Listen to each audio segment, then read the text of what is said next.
Hey everybody, it's me, Greg Spiro, and we will be starting momentarily. We've got a very special show for you today with Bryce Rosenblum, Mike Bindraban, and Simon Rentner. We're going to be talking about the state of the touring industry and a lot of things that are changing for artists. So stick around. We'll be here at 8 o'clock.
Hey guys, Greg Spiro here. For those of you who just missed it on the other pages, we're live on the Facebook page and actually a bunch of pages right now. I just want to let you know we've got some very special guests this morning, including Bryce Rosenblum, founder of Winter Jazz Fest, and Mike Bindraban, founder of Good Music Company. We're going to talk about touring and the landscape that artists are dealing with right now in this crazy COVID economy that we're facing. So stick around. We've got great conversation for you starting in about 5 minutes. Bye.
That was fun. All right, I'm trying not to be late this morning because we've got a very special show for you today. Oh wow, my camera's out of focus. That's okay because it's not going to be a very performance-oriented show today. We've got some amazing special guests that we're going to have on, including Mike Binderban, founder of Good Music Company, who I've done many a tour with them, with the awesome Makai McCraven, my hometown homie from Chicago, and Bryce Rosenblum, founder of Winter Jazz Fest. They're making a lot of interesting changes and adaptations, as we all have to this new economy. So I'm going to get to them real quick today. But first, I just want to welcome you here to Mornings with Greg. I feel like I need a theme song or something. We got Mark Carey on. I see some friends logging on already. Thank you to Good Music and Winter Jazz Fest for cross-posting this. I do this at 8 a.m. every single morning. And today's a very special morning because it is 4/20/20. We will never see another one of these in our lifetime, so I'd like to celebrate with you all. I won't right now. But also I just want to feature my cousin's cannabis company that he just released 2 days ago, called Drew Martin. You can pick it up in Los Angeles at various shops. And I'm sure there are going to be a lot of great pranks, a lot of great celebrations today, but we're not going to really get into that because there are more important things to talk about than the pleasures in which we can indulge, which is how we can adapt to this very, the disaster that we are in right now. It is a disaster. It's one of those once-in-a-lifetime things, a global pandemic that is taking out a lot of people. I've had some friends that it's taken out already. By the way, we've got a chat thing here on the... hey, what's up, Kevin Hayden? We've got a chat on the left here where you can see what people are saying. I don't know if it's grabbing it from the cross-posted pages, but it's definitely grabbing it from my personal Facebook page. But without further ado, let's see if the guys are on the line here on Zoom. It looks like they are. Well, everyone except for Simon so far. So we're gonna have we're gonna bring these guys in, and then we'll see if maybe Simon has texted me. Maybe. All right. Well, you know what? I'm going to start this conversation, and then I'll grab Simon in. So, going to the guest portal here, and we're going to say admit, and we're going to welcome Bryce Rosenblum. There's Simon. Bryce Rosenblum, Mike Binderban, and Simon Rentner into our new little virtual panel. How's it going, guys? It's kind of cool that we can do something like this now in this hey, everyone. Wild environment. Hey, what's up, y'all? I got my coffee. I think I'm ready now. Good. I know you guys are like already midday. You're already having your midday cocktail. I understand. Right? 5 p.m. over here, Simon. Wow, 5 p.m. Exactly. Yeah, it's 11 a.m. in New York. Everybody? How's everybody doing? Hey guys. So we're just here talking about the state of the music industry as we're confronted with this COVID-19 crisis. We got Mike from Good Music Company in the Netherlands. We got Bryce from Winter Jazz Fest. We got Mornings with Greg in LA, the pianist, touring musician, sort of representing 4 sectors of the music industry as we know it, and how we are all dealing with the crisis in front of us. What's up, everybody? Good morning. Good morning. Good morning to all the people all over the world. You know, I actually ran out of my mushroom cocoa that I usually have during the show. Have you guys ever tried? It's like got reishi mushroom in it. Reishi mushroom, not the crazy kind. But I usually have it every morning when I'm doing the show. It's very relaxing, you know. But I ran out of it this morning, so I had to use like this mix of different various. It's like a different mix of mushroom powder that I have, along with MCT powder to give it the cocoa flavor. So we'll see how this turns out. If I get kind of loopy in the conversation, I apologize in advance. You'll have to send us a mix. Are these the mushrooms that improve your memory? They're and your supposed nerves? to. Yeah, well, so the reishi mushroom improves your nerves. The lion's mane mushroom improves your memory. And I notoriously have a terrible memory, and since I started drinking this every Me day, too. I feel like it's improved. And I've been taking lion's mane fungus too for my brain. I think it's working. Isn't I it need it weird? I have a terrible memory as well. Bryce knows. I forget what you're saying. It's fine. I don't remember the episode that you're talking about. All right, so I just want to start the conversation out by asking you all, what's the most alarming thing that you've heard from musicians?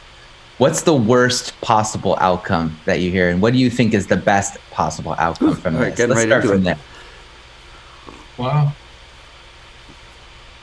I mean, worst is we're not going to understand, or we're not going to know how long this will last and how this is really going to affect the overall culture that we're living in.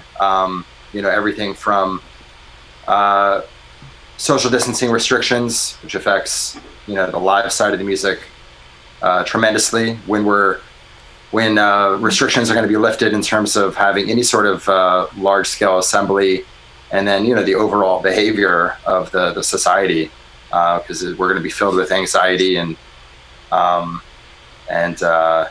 all going to become germaphobes, and anyway, that's definitely We're all going to be become New York style hypochondriacs. Is that what you're saying? Yeah, basically. I have a history of hypochondriacs in my family, and I've generally been one, coming from just like North Shore Jewish family outside of Chicago. We tend to be very careful about germs. Maybe it's because of our history, but I feel like everybody's sort of adapting to our mentality now, which is, reassuring in a way. The emergency Purell in your back pocket. Oh yeah, that all of was us. that was a staple before this came down. Yeah, exactly. But Oh my God, we just, there's been that Purell shortage. This was crazy. Over the weekend, I finally went through all the bins from Winter Jazz Fest. Mm-hmm. We have a dozen different bins that have everything from paper clips and clipboards and paper and envelopes and counters, and they have these little bottles of Purell. So I just found a dozen little bottles of Purell that I didn't remember we had. Nice. Oh my gosh, Anyway, golden. Yeah, that is. What a find. We were already Oh, my. stocked up. We had this stuff for years. I'm not here. Well, No. So what are you guys all listening to right now? I know we wanted to start this conversation on a positive note too. What's the music that's inspiring everybody right now? I've been really enjoying the mornings with Desron Douglas and Brandy Younger. Yes. Really, really lovely way to start the day. Beautiful and fun. They have such great candor. Yeah, I think they do that every Friday, right? Yep. It's like a Friday brunch. I remember because I thought it was Sunday because brunch just notoriously is on Sundays, and I wanted to listen to it on a Sunday, and then I was like, oh no, actually they're doing it every Friday. So if you want to have a Friday brunch, you should check them out. It's on their pages. I've been enjoying that too. That's right. I've been There's actually something listening about to the a lot heart. of reggae. A lot of old reggae, some old school dubs, some Gregory Isaacs and Peter Tosh, and yeah, I don't know, keeps me uplifted somehow. That's nice. Okay. You know what I've been listening to every morning has been Mozart. I've been getting into a lot more classical music. I think maybe because it's so calming and symmetrical, it just puts your brain into this sort of centered place. You mean Mozart the trumpet player, right? Yeah, right. Yeah. Funny. If you could have been serious. There could easily be. There was somebody. There was a sax player who called himself Michael Jackson. I think he still does. It's like, call yourself Mike, man. Call yourself Mike Jackson. But yeah, not the trumpet player Mozart, the composer Mozart. And yeah, I've been listening to that every morning, and then also getting into more any meditative music, like the Colm concert. Simon, you and I discussed that on a previous show. That's been one of my go-tos. I've been listening to that over and over. Yeah, so what I'm about to release this podcast in conjunction with Fabian Almazan's Biophilia Festival that he's launching. And what's really interesting about it is he's releasing this duo Endless Field, which is basically guitar and double bass. These guys went out into endangered southern Utah, into the wilderness, and lugged all of their gear, insane amounts of gear with them, including a double bass, and recorded themselves in canyons and next to waterfalls and rivers and in the forest and with bees stinging them and like in the elements ultimately. And it really got me actually thinking too that it was just such a timely release for this project on Earth Day, which is celebrating its 50th anniversary, but only because it sort of reflects our mind, which is sort of, at least adjacently on the issues revolving around global warming, because industry is on pause, period. And, we're slowing emissions at the very least. Mm-hmm. And then also there's just a natural, organic social distancing taking place when you see, an artist performing by themselves in a canyon. And so it's sort of like coming together, like all of these interesting, timely things. And it got me thinking, like, maybe all of these issues, including the environmental issues that we're facing now, too, are directly in line with the pandemic. And it got me thinking, at least from a media point of view, like, how can we support artists by doing super dope videos, maybe with them in nature or in spaces, and by commissioning artists to perform, say, on the top of Tabletop Mountain in Cape Town, or some rainforest in the Amazon, or wherever, you're not only bringing attention to the space, but you're bringing attention to the artist and the musician in a safe place. And it could be all like under this larger banner of like Save the Earth music series. I know it's kind of like grandiose, but I feel like it checks a lot of boxes. What do you guys think? Great idea. We have 2 days to put it together, right? Yeah, there you go. Earth Day is in 2 days, right? The 22nd. So let's put it together. But I feel like, how about for all of you? I feel like all of our brains are probably working overtime to think of creative solutions to deal with this that could provide either funding opportunities, or in this case, potentially underwriting opportunities to fund a video project like this, and that could also support musicians and et cetera, et cetera, et cetera. What kinds of creative solutions are you guys thinking about in terms of dealing with this in the short term? Well, I want to step back and just point out one thing about everything that you just said, is that first of all, the Earth is happier now than it's been in a long time, which is a weird dichotomy, right? For every, like, it's one of the maybe silver linings of everything that we're going through now. There are the hole in the ozone layer is gradually closing itself back up, I heard, and I look out over the LA skyline, and I've never seen it this clear without the smog. And it's causing us as human beings, as a human race, to come sort of back into ourselves and hopefully self-reflect on what we are doing as a human race to the mother that is sustaining us all. So we can see the dichotomy of when we're really just going at it, like not thinking about it, and then when we have to take a step back and be meditative. So it's beautiful that it aligns with Earth Day in this way, and hopefully one of the silver linings that comes from this is people having an increased awareness. It sounds like that's what you're talking about, is how to amplify that increased awareness and make it sustainable.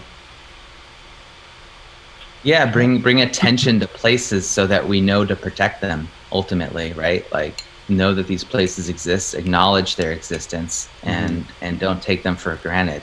It starts before you can protect something. You have to build awareness, right? It's like a multi-step process. Mm-hmm. And I think that's what I like about Fabian Almazan's label, Biophilia Records. I mean, it puts the spotlight on environmentalism and on something that is, makes it, it creates an additional value to what he tries to say, and it's authentic, and it resonates a lot these times. You know, it's. I just wish, you know, maybe that's maybe hard to say, but I just wish the music community or maybe musicians would have that little lining of I don't know, maybe you should say activism somehow in these times, to really, you know, to really propel or be the instrument of change, you know, be it on the environmental side, like Simon and Greg just referred, or be it more political, because, you know, you guys over there in the US are in pretty bad shape when it comes to politics. It's been rough. You know, yeah, so, you know, it's actually maybe touches on a broader question, you know, like is music still, and in what way can music actually make a change to propel ourselves forward in these times, you know? Well, that's what it's been throughout history, right? Like that's, and I agree with you. It's time for us to step up. Throughout history, you see like the Joni Mitchells and the Bob Marleys and the people who've taken a stance on a specific thing and made that the center of their musical universe, and they become icons representing an idea, and then that idea can spread throughout people, and it's stronger. Music has the power to connect people and bring people together in that way more than anything else. So how can let's look a little closer to home with you know, Billie Holiday and Nina Simone, you know, people in our framework, and you know, others, Ellington even, you know, it's time to bring that spirit, bring that leadership back, you know, in the fold of the jazz community. We do have a voice. We do have a very cautious audience who I think is willing to listen and change behavior. I love, actually, just going back real quickly to Biophilia and Fabian Almason, I love just the little things he's asking us to do. You know, be sensitive about turning off a light when you're not in the room, or just the little things you can do around your house to make a difference. But yes, we want ideally to think bigger and broader, you know, beyond just environmentalism, but what we can do, each of us, with to amplify appropriate voices that are already asking for a change, and that's what inspires me is finding the artist who's taking those steps and being able to amplify. So do you think, Bryce, that should be, do you think they should be more explicit in that to create the more societal value of absolutely. I think they should. I think it'll, from history, it resonates strongly. I don't think there's a risk at all of you know, compromising someone's artistic integrity. I mean, yes, of course, some people prefer just to play the music and let the music speak for itself, but I don't think we can sit by anymore and just rely on that feel good to save us. I do think explicitly the message should be front and center. Yeah, people need to stand up for what they believe in. Like a lot of the times, I see my peers sort of allowing their voice to be softened because of fear of offending people, because people are so polarized on these sides of the equation in the world right now. People don't want to destroy their access to a certain audience, but I think now more than ever it's important that we educate ourselves and form a very solid opinion on what we think should be happening in this world, and then use our power as artists to portray that message and to encourage other people to do the things that will allow those people to first educate themselves and form their own opinions to move the world in the direction that it needs to be moved, because we do need some change. Is that happening enough, you guys think, right now? I mean, you know, online, everybody's, you know, doing their own online concerts. Their bigger artists do bedroom concerts, you know, they ask a little fee. And I question myself, you know, does that fee go to their crew who is now unemployed and, you know, especially in the States without healthcare? What kind of, you know, how can artists, how can our community come together actually to really make a statement, and it should be generic. I mean, you know, everybody has the right to their own opinion, obviously, but just to come together. Yeah, and I mean, I'm feeling I'm missing that a little Well, it happened last night a little bit, believe- or 2 nights ago maybe. Sorry, you go on. Then I'll talk about that. No, I just feel like in our hyper capitalistic, social Darwinistic environment like New York, especially, which is always encourages people to compete against each other, there isn't this natural collaborative even mindset. It's always, we're always talking about ownership of who's doing what for them from even a media standpoint, like who owns this product, you know, where is it going to live? And just there's these, so that we're already thinking about it in these terms divisively rather than collaboratively. Like it's this ecosystem that we're all living in, and we all have to find a space where we can all thrive. And quite frankly, like there is strength in numbers. And if you even look at it in terms of like something as simple as like the cross-posting tool in Facebook, which really like kind of, you know, just from a technical point of view, blurs those lines of who's owning this product ultimately, and who is consuming it. But I think it's like a kind of, not to give Facebook too much credit, but I mean, I think at least that kind of device helps us think about ways in which a Bryce and a Mike and a Simon and a Greg can come together more efficiently and elegantly to create models that could really make a huge impact somewhere. Well, the ideas, that's where I'm thinking. The ideas that you bring up an interesting point, which is the ideas themselves are universal and can't be owned by anybody because of the nature of ideas. The right to media content can be owned. And that's a big question now, and something that I'm excited to hear about from Mike and Bryce is now the big asset that can be scarce is media that is valued, right? So we need because let me just say from a personal experience too, like there's some artists out there that have extremely like potent fan bases, and they're going to continue to support them regardless, whether it's through their Patreon page, whether it's through, you know, whatever. Like, and the fact of the matter is people are going to pay money to keep them doing what they're doing. And so when you look at it that way, there is never going to be an oversaturation because people are so devoted to these individual artists that there's going to be some kind of support there. So then the idea is, okay, those artists that I know in my mind that I will not name are printing money right now. And straight up, like there's some artists out there that are doing very well for themselves. Like how do we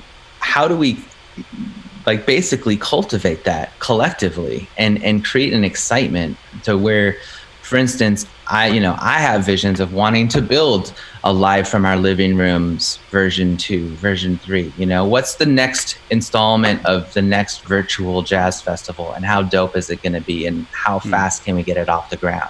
Like straight up, like yeah.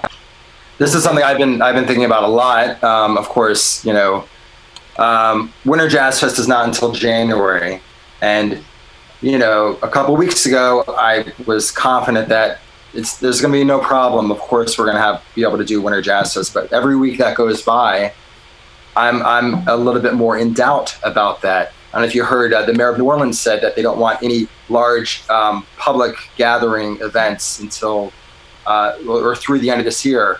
Mayor de Blasio just said large concerts are going to be the last things that are going to be where the restrictions are going to be lifted. Even if we start loosening the restrictions by, you know, towards the end of the year and allow, you know, smaller numbers of assembly, it's clear that the kind of experience of a Winter Jazz Fest where we're operating in 12 venues across, you know, Brooklyn and Manhattan, you know, throughout an entire week, we're not going to be able to do it the same way we've done it the last 16 years. There are going to be restrictions. We may not even be able to do it at all. So I'm already thinking, well, if we have this platform, you know, virtual performances, can we create or use that as an opportunity where instead of 12 venues in Manhattan and Brooklyn, we have 12 venues or 22 venues across the world. So we're in Amsterdam and Paris and Cape Town and LA and New York and, you know, all over. And there's different Right. channels. Anyway, there's lots of opportunity, I think, that can bring us together. It's about pooling resources, creating a collective shared vision, and creating an event for our jazz community. I think that is an incredible opportunity. At the end of the day, we'll reach more than the several thousand people that we can reach in a single night at a Winter Jazz Fest or another jazz festival. We can reach thousands more. So that's something I'm seriously thinking about. I'd love Mike to be a partner. I'd love a lot of other colleagues, presenter colleagues, to be partners as well. It's a very interesting idea. Are you talking about, when you say stages, an actual venue that is set up for live streaming that maybe has a small or no audience, and then the artists come to that venue and broadcast from that venue? I mean, at this point, I think it's that would be a safe solution. I believe we're going to be moving in that direction where the restrictions will be lifted, so you'll be able to have a number of people within a space. You can have a band on stage and stream it to thousands more. In an ideal scenario, I don't think we're going to be at a place where we can have even 3/4 or half the capacity in like a Bowery Ballroom or an LPR. Let me pose another idea, and this is no disrespect to the actual venues that I love and adore and support and donate money to, even in these times of crisis. But in these, especially because we're talking about times of experimentation, and if we're relying upon tickets to be sold, let's just say practically, to be donate in some, maybe either form of donation or purchasing it online to get access to whatever it is that you're watching, you're automatically able to cut out venues in a certain sense to bring that product directly to audiences and fans. I'm not saying that's we're all in this ecosystem together. You're also cutting out the agents and the managers, unfortunately, right now. That's another piece. That's why we're talking about this. Right, that we have to figure out how we can support everyone. Exactly. There's also, journalists and photographers are hurting right now. Exactly. Everyone, all the stakeholders, all the individuals who support this community, this jazz community, this live music community, are facing new challenges. And exactly. I know you mentioned, Simon, there are artists, of course, that are doing well because they have a committed fan base, but there's plenty of side musicians and other musicians that don't have those same entities supporting them and that are hurting. 99% of them. We need to figure out ways to. A nice example maybe is like actually when the first lockdowns here in Europe started, the Norwegians basically had one of their main big jazz venues called Centralen in Oslo. And they did big duo concerts, with kind of well-known Norwegian jazz names like Nils Petter Molvær, Mathias Eik, and everybody did their concerts. And basically, it was high-end audio, high-end video. There was nobody in the room, and it was live streamed through a platform, and you could donate. And basically every night, but that's maybe the cultural engagement of the people in Norway, or maybe in some other areas, they raise around $3,000 per night, which went straight to the artist. Wow. And obviously Norway has a governmental infrastructure to fund these kinds of things, to get a beautiful venue, to get a high-end video and audio. And just referring back to what Bryce said, this crisis really hits the live sector or the music scene on all levels. It's not just us agents or managers. It's Bryce being a presenter, having to think about like, how can I make a concert solvable, either with funding or without funding, with social distancing. In Holland, we have this concept now, which is called the 1.5 meter society, which basically means that our prime minister said, like, we have to take into account with the loosening of the measures that we'll need to live in a 1.5 meter society. be very cautious. And like Bryce said, the ladder of the ladder, the last of the last measures which will be loosened are events, and maybe from a healthcare perspective, rightfully so. You're putting, venues in a position now where, they need to kind of space out and think, like Bowery Ballroom, for example. Well, here it's like, I don't know, a venue like BIM House. I had a conversation with the BIM House, which is a beautiful venue for a lot of American jazz artists. A lot of them, they go through there. Their capacity is 350 seated. It's a beautiful venue, a half circle, beautiful window at the back. You can see Amsterdam over the view. But if you have to space that out to 1.5 meters, you're going to end up with 60 seats. Yeah. So that has implications on either the fee for the artist, let alone American artists or touring artists, with airlines and travel restrictions and whatever. But, it has implications on the fee. It has implications on the venue expenses because, we need to start checking people's temperature or, providing masks or whatever. And then, it's very hard without like some serious governmental support or a restructuring of certain fields of the economic system to actually support this. It basically lets us see, all of us, from musician, media, promoter to manager, that how fragile our sector actually is, Well, super fragile. Yeah, and I want to speak to that for just a second because it's also, so there are two layers to this, right? There's the fact that our industry, I think that there's no other way to put it other than saying that it's going to be decimated right now. We're facing a moment where the status quo, the way that we made our money, from artists to managers to booking agents to venues, there's a cascading economy here, right? Where the money goes from people being in one spot and then filters out to all of these places because we made our money on touring for a long time. After the Napster, for 20 years, since recorded music got so lower much price. is reliant on touring because artists are making very little now on from the streaming platform. Exactly. From how people are consuming music, sadly. Yeah, exactly. So we're going to be it's going to be decimated, but so many other economies are decimated too, because by the nature of this, look at the airline industry. Personally, I think it's ridiculous the extent to which we bailed out the airline industry in the U.S. But even with that, it's not going to be sustainable even with government bailouts because government only has so much money to put into things, and the economy was the thing that was propping it up. So the question now is, our industry is going to be, for some period of time, and I want to know, Mike, you had posted an article on like the period of time that would be, so I want you to speak to that in a little bit. But for some period of time, it's going to be completely changed, and we need to figure out how to pick up the pieces of rubble and build the new world for artists and for venues and for promoters and that we want. Bryce, I know you're working on something specifically like that, and what you talked about before also has to do with that. But that's the big question right now. How are we going to rebuild that which has been decimated? That's Yeah. going to Go ahead. Bryce. No, you go.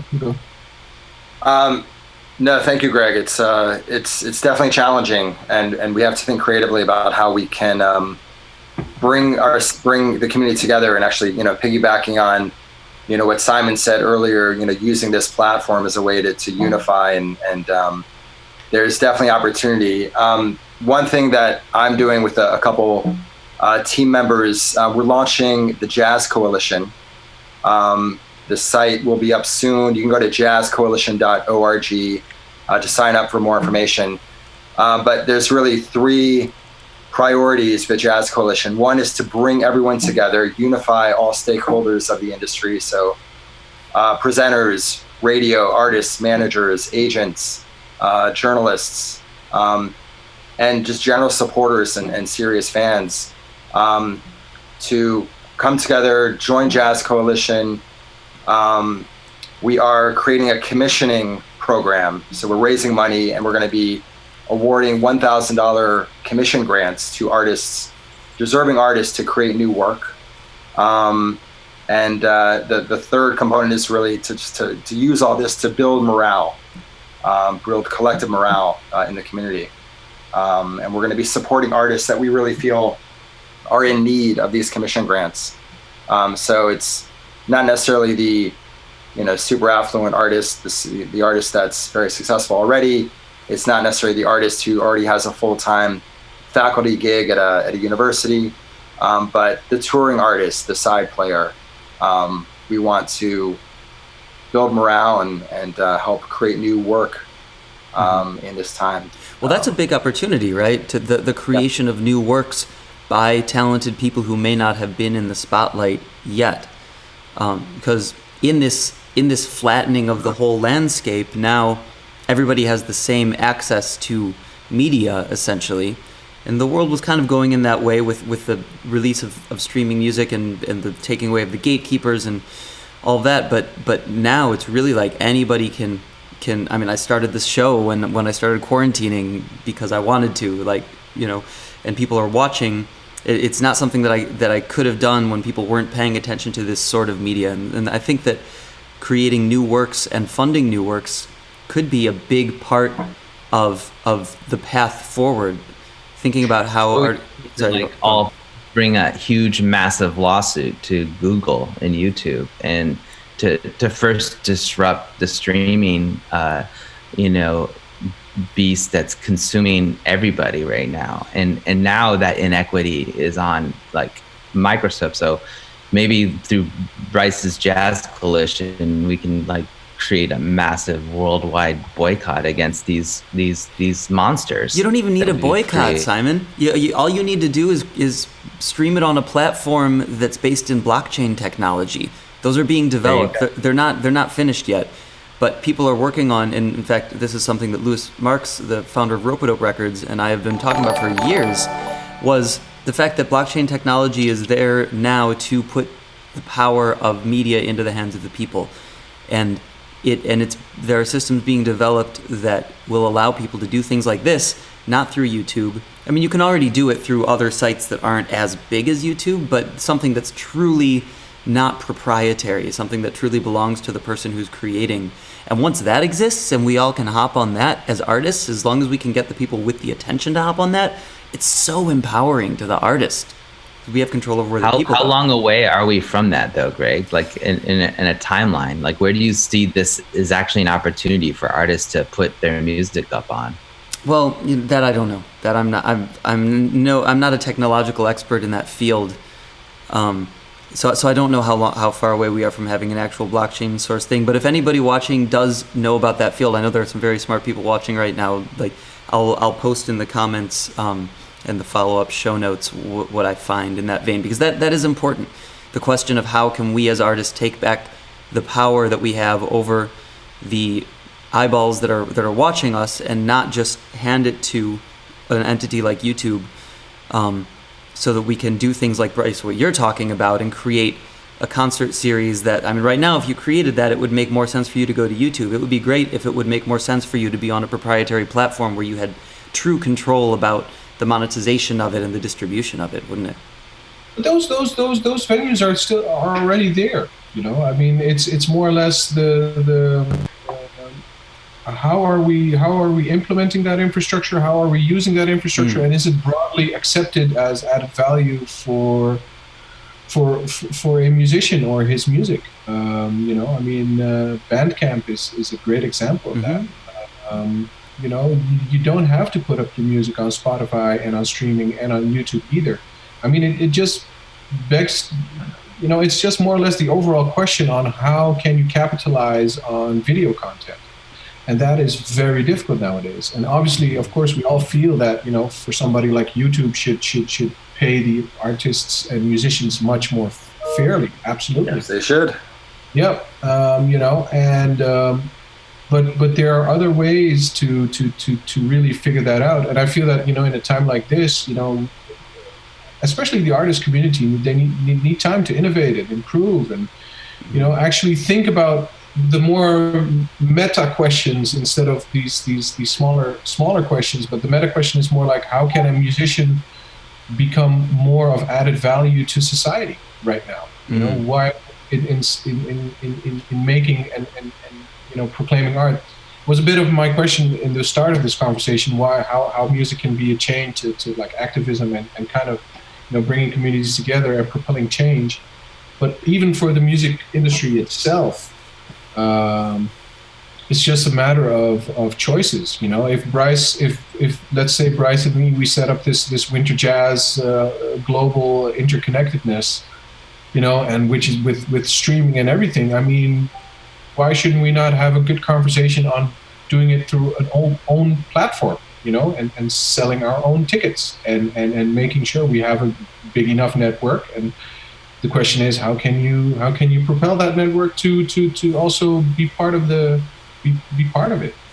And I think that's the big question also. It's more or less like,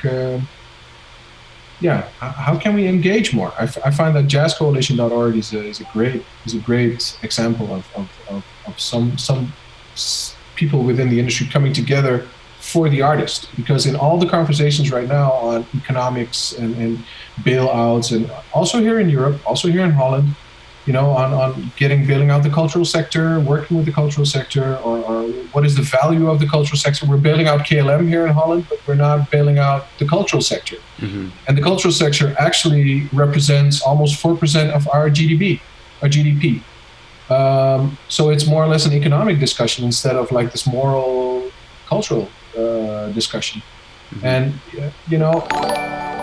people need to stand up. In this whole discussion, the artist is never mentioned. So, it has to come from the artists themselves. I mean, I know Michael Leake, for example, is a big, thing about Spotify, about, not using Spotify, but he has to, somehow. So when are the big musicians coming together and actually going to talk to Spotify and say, like, look, man, we need to change this up? Yeah, well, it's a unionization of sorts, right? That's like, how do we come together and use the collective power that we have to do something for all of us together? But I feel that the big fish need to pull the cart a little bit more. Well, there is a petition out right now. Mark Ribot and other musicians are behind it. Asking for that kind of restructuring, that kind of compensation from the Spotify's and the streaming companies. Yeah, or sidestep it. I mean, yes, it's great to do a petition and fight against the big dogs, but this is like, unless it's a David and Goliath story, which is unlikely, we may have to like walk around Goliath and build our own system, because we're fighting against somebody who's also dealing. Sorry, what else should we do then? What else should we do then, Greg? Make selfies and then make videos of ourselves playing music all day? No, I think we come to agreement. There's going to be a point where we have to come to agreements between each other. And you're right, the big fish have to be involved, as in the artists, and we have to get the people. Right now, the problem is the biggest fish are actually, they have their own power to unionize against places like Spotify, because Spotify relies on them. So you have the Taylor Swifts of the world, who are now like, after whatever fight they have, they like come to an agreement because they have the power. The problem is we're a small sector of the entertainment industry, the creative, like new, innovative music that we're all trying to push. It doesn't have the level of pull and popularity that the big dogs do. So I think that, so for example, Renew Music is it's sort of a unionization of this sort that I know Louis Marks is working on. And in fact, Bryce, I think you should definitely talk to him about this if you haven't already.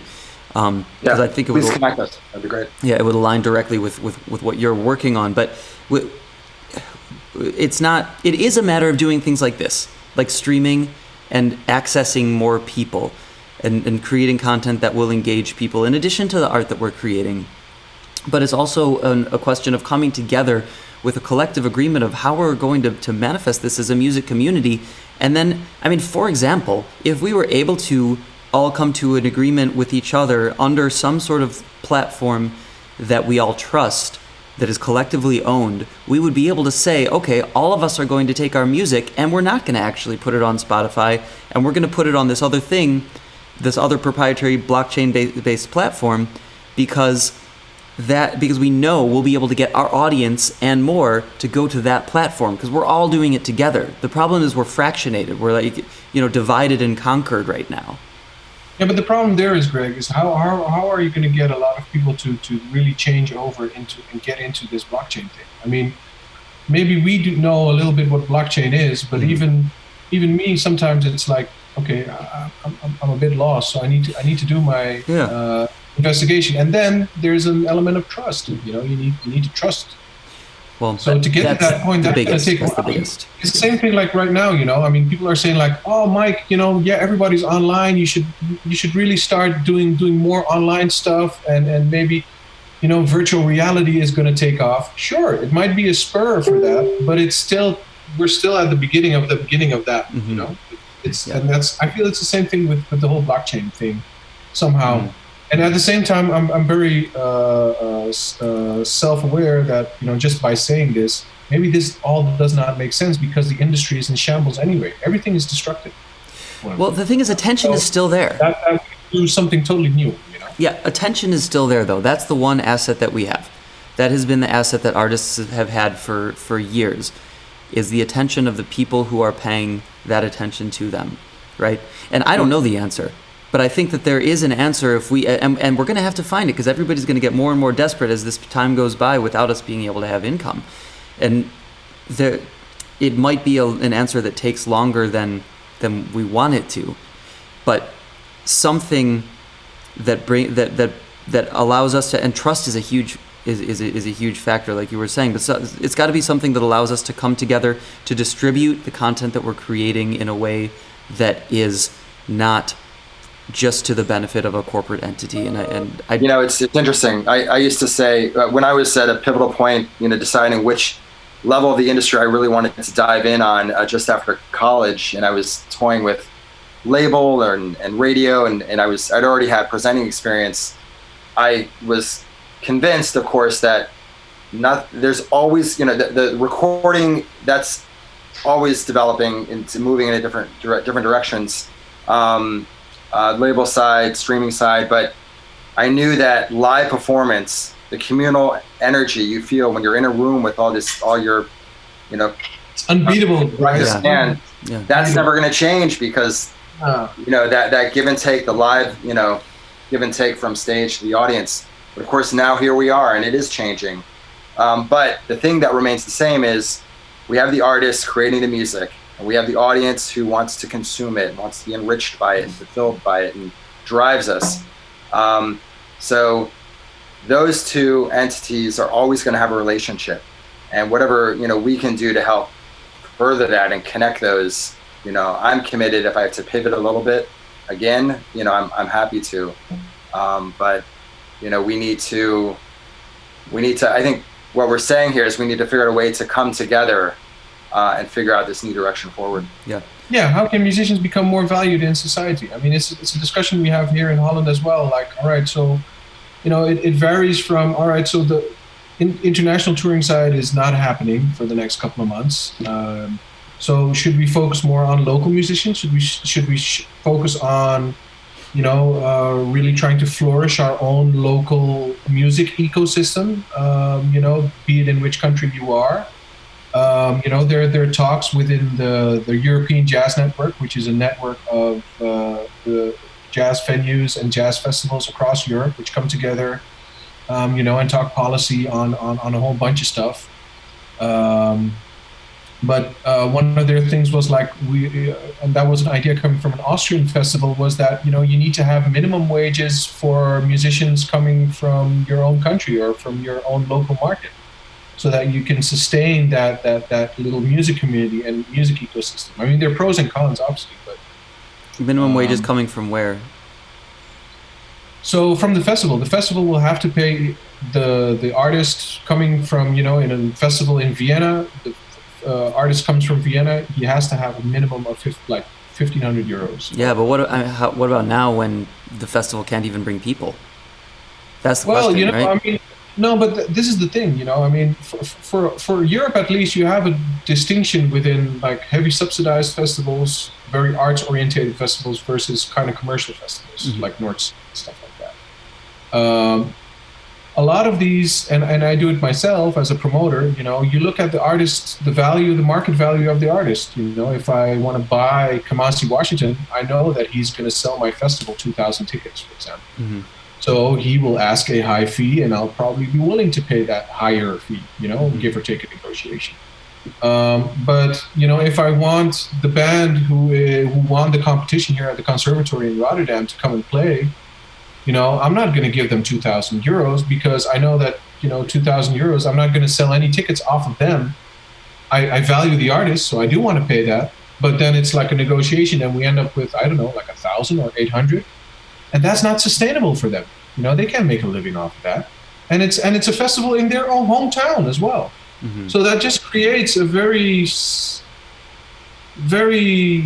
strange economy on we pay for, especially in Europe, we pay American artists much more, and we value our own European artists or our local artists much less.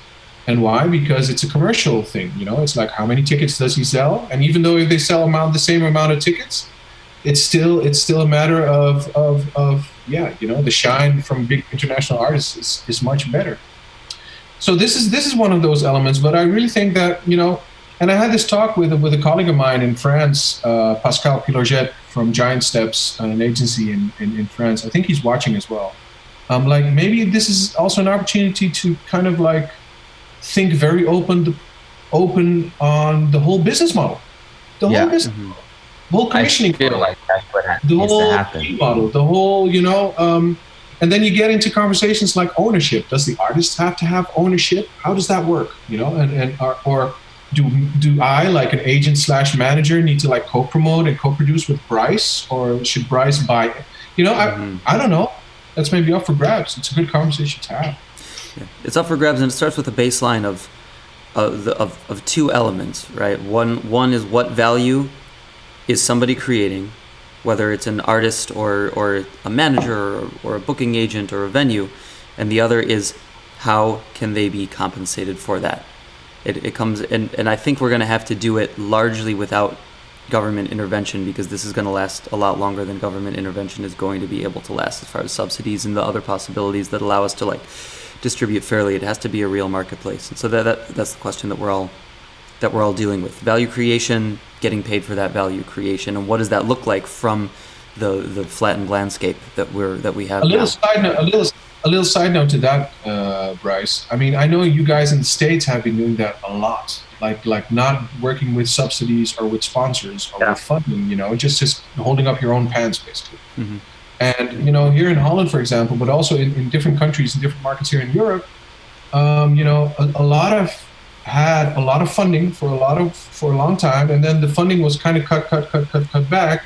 So the industry, the cultural sector, was forced to get into that more or less commercial mode of thinking, to keep their own pants up. But the margins are so small, the margins. I mean, for example, New York Winter Jazz is a fantastic festival, but I know that there's not much leverage or much room to pay all those 500 artists their market value money. 700 musicians, 173 different groups this past year. Yeah, we pay everyone a minimum fee, and we pay a lot of other artists a higher fee, of course, because of the demand.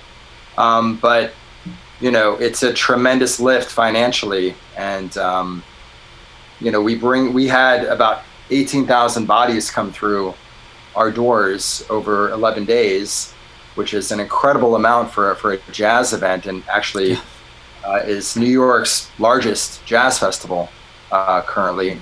But financially, if you look at it, what my team puts in energy, what I put in, sadly, it's not a financial success. We don't have the sponsorship. We don't have the subsidy. We don't have, outside funding.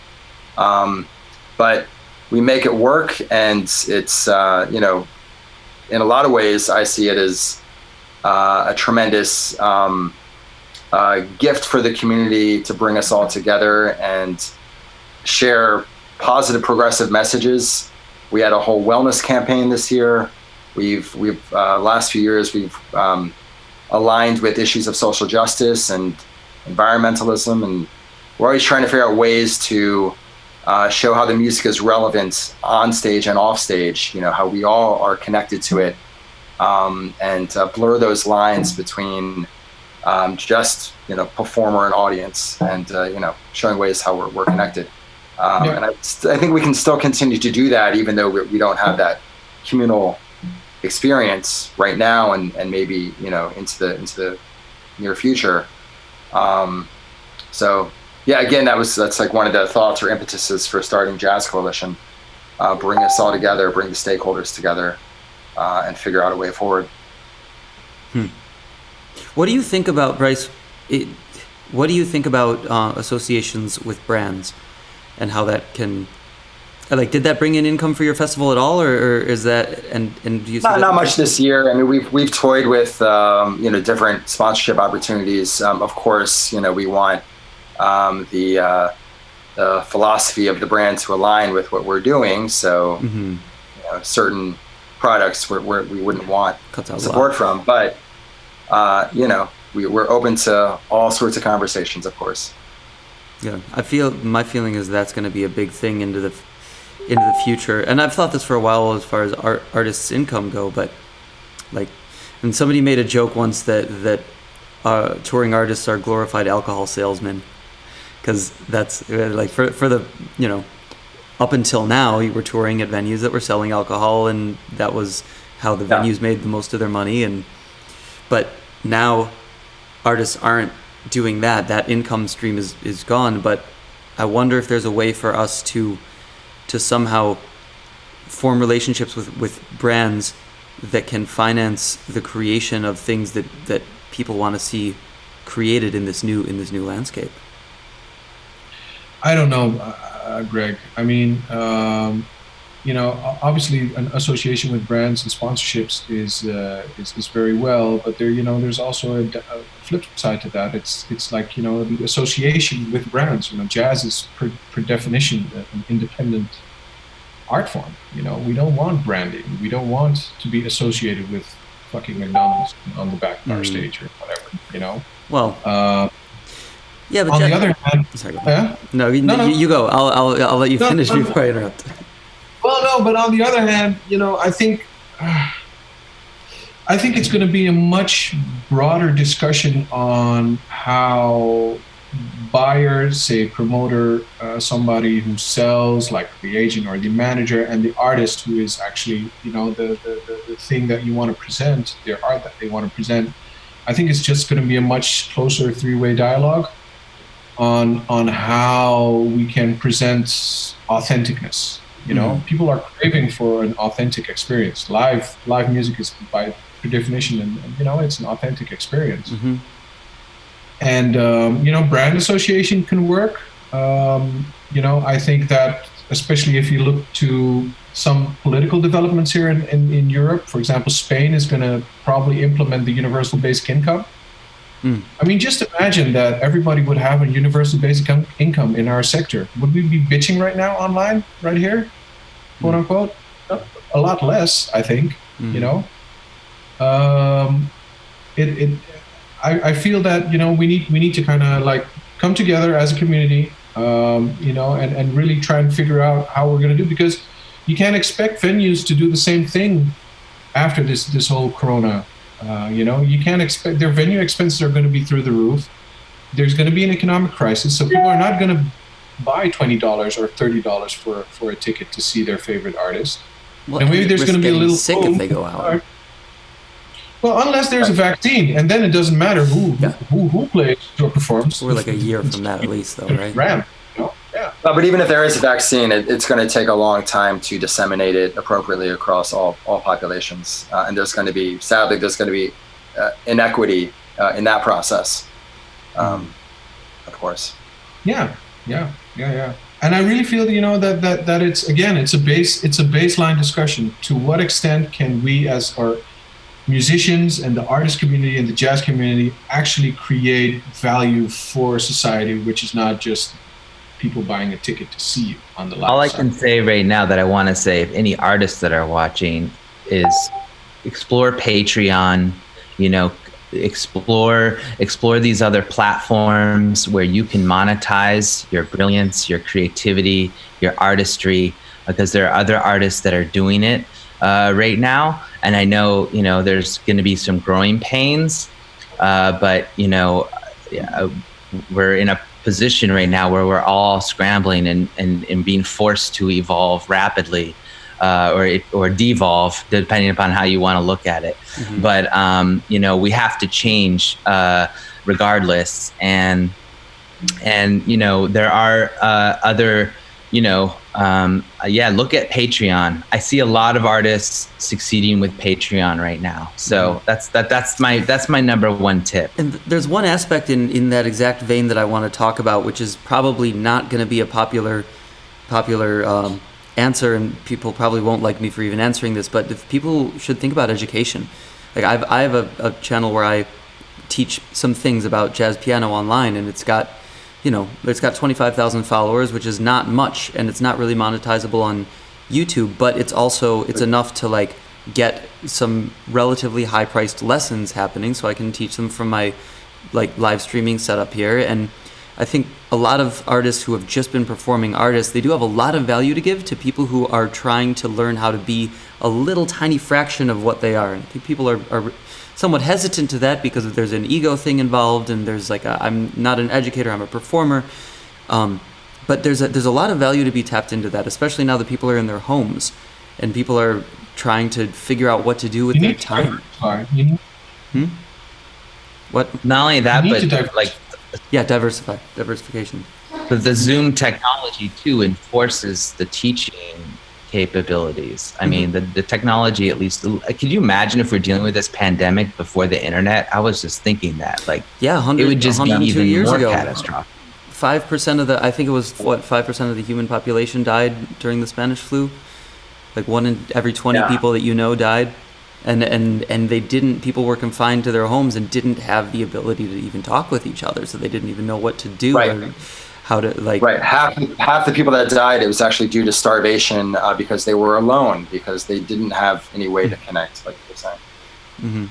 But now we are so lucky that we have these technologies, and I'm actually also just going to give a little bit of a personal plug for something to watch out for coming from me, is an app that I can't talk about what it actually does yet, but it's a new way for artists to monetize content that is going to, I think, help change things and give people a new avenue outside of the YouTube and Spotify veins. But then Louis Marks is also working on it with Renew Music and is working on an entire educational arm of that, where he's going to be, well, actually, I can't talk about the specifics of that, but people should try to get involved with that and Renew Music because it'll be affiliated with universities and with different entities that are educating people on how to play music. Real quick, that's one thing I learned this week.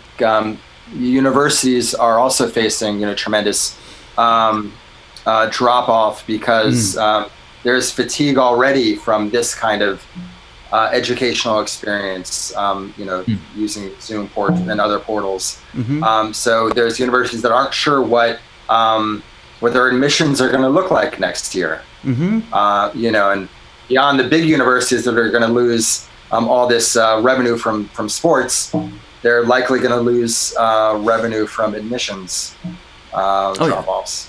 Bryce, I've been saying for 15 years now that the academic institutions of the world are bloated bubbles that are going to burst, and I thought it would happen at least 5 years ago. I was wrong, but it's so unsustainable. Think of all the new buildings that have been built in the past 2 years that now, because of this sort of wake-up call that we have, that are now empty, and people have to be doing this from their homes. And then think about all the education that's available to people online and the ways that people can now connect with each other virtually, where like you don't necessarily need to be in a big lecture hall. It's going to be a massive change in that landscape. Right, as long as we can keep the audience engaged, the students engaged through this, and we have to be thinking how to keep this experience dynamic, because we're already seeing fatigue. Greg, I think you were just before, if we're ending soon, I wanted to ask, did you? I think you were going to mention it earlier. Did you watch the Global Citizen? I did. Festival? Yeah, I missed it, but tell us about that. Please. It was beautiful, and I believe it. I don't know, but I can assume that the reason it was a fundraiser was because there were very high-paid commercials on there that went to the cause of World Health Organization and all of that. It didn't feel like a fundraiser. Nobody was asking for funds. I was sort of expecting to get a text donate link that I would have gladly donated to. But it was a bunch of pop stars basically performing. That Elton John and I don't remember the other ones, but Elton John was great. And it was also that Oprah talked about. So, but the big thing was, it wasn't about what the world looks like going forward. It was about right now, dealing with the crisis, which is so important that we pay attention now to what we can do to support the healthcare workers that are fighting the virus from with people who are actually sick right now. Because this is also something we're going to be dealing with, even if we've gotten through the peak, which we may have, hopefully, or like maybe we're at the peak. The healthcare workers are going to be super taxed and overworked and undersupplied for a long period of time as we're dealing with this. So it's something very important to pay attention to, and I really appreciated the fact that the whole thing was centered around awareness that is where we need to put our attention and money right now as a society. Nice. But I think there can be more things like that on an ongoing basis. And Bryce, what you were talking about in terms of the concert series, and pulling in Mike, what you were talking about in terms of a cause, it's like those two things, they do go hand in hand. And the big question is going to be, how do we create income streams for the people who have to change their entire income stream for the next 2 years through these things? The thing with this period right now is that, everybody has enough time to think about, and especially artists, about like, what am I actually good at? What is my skill beside of, really being good at playing my instrument? Mm-hmm. You need to think about creating value by, engaging a broader non-music based public. You need to think about like, all right, so a musician is super creative thinkers. They have a very strong work ethic. They're very good in some cases in like communications in certain ways. And how can I actually use that, without going online and teaching the 59th millionth online masterclass, which is of course great, but you need to think about like, what is actually my added value to this? What good can you do? And there's a lot of time to think about audience development, but for me, the whole thing is about meaningful connectivity.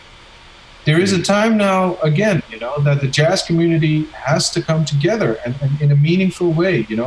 Again, Bryce's platform is an example. Another example, what you have here in Holland, and this is way before the whole Corona madness, is an example. It's called Sounds of Change, soundsofchange.org. It's a bass player, a Dutch bass player, who started this, and basically he stopped music, came together with his friends, built this foundation on giving music therapy and music workshops in refugee camps, and getting funding through corporate workshops and stuff like that. I mean, that's like, all right, you can make a living as a musician, you could live good, you're doing something back for your community, for your music community, but you're also doing something in a broader perspective, propelling music as an art form to move forward. And apart from all the business discussions that we're absolutely going to have, like, how is this industry going to look like, as long as we can hold on to like meaningful connectivity and creating meaningful content, mm-hmm. We will be pulled apart from the broadness of what's going on right now. I mean, that's the position of art, mm-hmm. in its true form. So well, and it's I think we need to realize that, less selfies, more creative, more thinking collectively in what can you do for society. No, I'm serious. I know, less serious. selfies, more substance, right? Fuck yeah. And Bryce. No, but that's, yeah. Bryce, I look to you as a tastemaker and entrepreneur in this particular vein that Mike is talking about. I mean, Mike, you too. And I think with the future that you are describing, Bryce, about the live streaming festival from different locations, and then the mentality, Mike, that you have, and how we can attach a message to that. There is a future, and it will eventually be bright, for how we can rebuild this industry. And Bryce, I just want to ask if people want to help you do this, how can they? What do you need, and how can people support the vision that you want to build moving forward? I welcome anyone who's willing to support with ideas and questions and thoughts of a way forward, because there is a lot of unknown and we're in this together. On a practical sense, they can reach out at jazzcoalition.org and fill out the form. This week, the full site will be launched, and there'll be a membership portal. There'll be a donation portal. There'll just be also a contact form if they want to reach out to us. But yeah, I think, as Mike was saying, we all have a lot more time to think about these things and think about, strategizing an effective way forward. So there's a lot of time for new conversations, and I certainly welcome that. The silver lining from this all is that we are rethinking, restructuring, as Governor Cuomo said a couple weeks ago when his daughter asked if when it's going to be back to normal. Well, there isn't going to be normal. There's going to be a new normal. Mm-hmm. There's going to be a new way where we're going to learn how to survive together. So yeah, on that note, let's all come together and figure that out together. Great. Do it. Yeah, thank you. Maybe we should do this like every 2 weeks or something. Hey, I'm down. Get a few more people on the panel. It's really. It's not like I'm going anywhere. Like I need to be at concerts and stuff like that. Yeah. Well. And bring in some different perspectives. Let's bring in some women. Yeah. Let's bring in. We almost have all this shit. Different perspectives. This was thrown together last second. So anybody tuning in. So yes. Yeah, we'll do this again. Well, thank you, and thank you, Simon Rentner and Mike Bindraban and Bryce Rosenblum. Thank you, Greg. This was an enlightening conversation, and I look forward to keeping in touch and figuring out this path forward. And anybody who's listening, we're all accessible people online, and we all are interested in getting ideas and perspectives, and we'll figure out this path forward together. Building what? We all need to be building a coalition. Yes. We need to just come together. Everybody, this is a call to action for people to creatively come together, and look at this as an ecosystem. Then Mm-hmm. Yeah. All right. Stay healthy and strong, everyone. Thank you. Yes. Stay inside. All right. Thanks, guys. Bye. Cheers. Bye, everyone. Thanks for watching. Peace.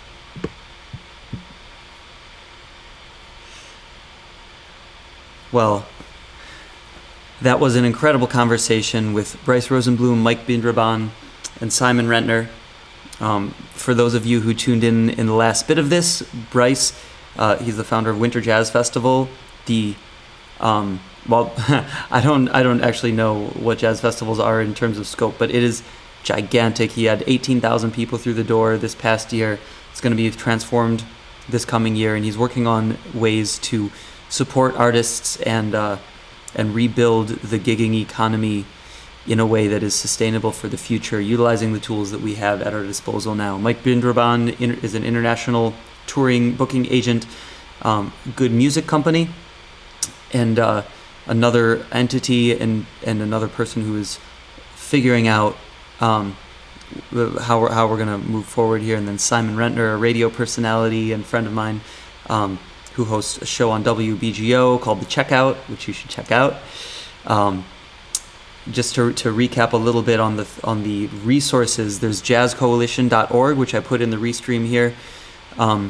If you're watching through any of my personal pages, and or the YouTube channel, and then there's a host of others. In fact, I'll aggregate them and put them in the comments below here, or in the description of this video, because this video is going to live online if you want to rewatch it. And reach out to me if you have ideas. If you have ideas of people that you want to have on this show in the future, and who knows, we might even be getting this panel together on a regular basis with some other people involved. I think it would be really the main thing that we need to do right now is come together and think of the creative solutions for the future, to rebuild the landscape that has been to re-sew the rug that has been so gracefully ripped out from under our feet as an artist community and as a world economy, essentially. So we're not alone in this.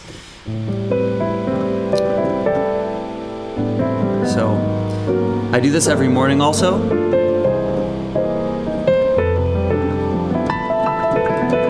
I usually play a little bit of piano.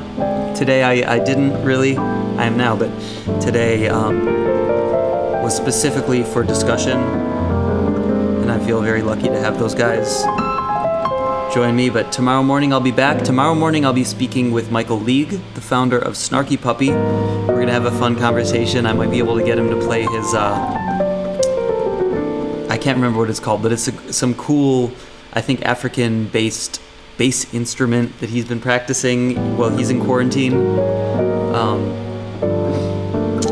Yeah, and tune back every morning. Come hang out with me at 8 a.m. Until tomorrow morning, stay safe, stay healthy, and catch you guys soon. Peace.